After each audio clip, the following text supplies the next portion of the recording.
من الشيطان الرجيم. بسم الله الرحمن الرحيم. الرحمن علم القرآن خلق الإنسان علمه البيان.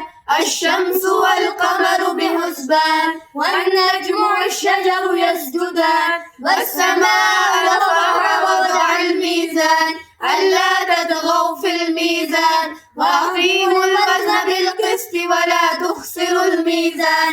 والأرض وضعها للأنام فيها فاكهة والنخل ذات الأكمام والحب ذو العصف والريحان.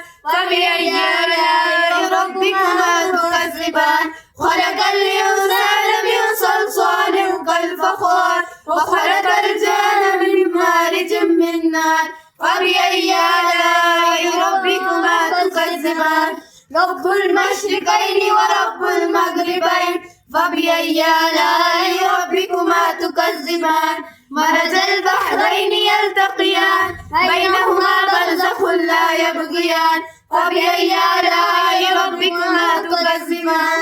يخرج منهما اللؤلؤ والمرجان. فبأي آلاء ربكما تكذبان؟ وله الجوار المنشآت في البحر كالأعلام. فبأي آلاء ربكما تكذبان؟ كل من عليها فان ويبقى وجه ربك ذو الجلال والإكرام. فبأي آلاء ربكما تكذبان؟ يسأله من في السماوات والأرض كل يوم هو في شأن. فبأي آلاء ربكما تكذبان؟ سنفرغ لكم أيها الثقلان. فبأي آلاء ربكما تكذبان؟ يا معشر الجن والإنس إن استطعتم أن تنفذوا من أقدار السماوات والأرض فانفذوا لا تنفذون إلا بسلطان. فبأي آلاء ربكما تكذبان؟ يرسل عليكم شواظ من نار ونحاس فلا تنتصرون. فبأي آلاء ربكما تكذبان؟ وإذا انشقت السماء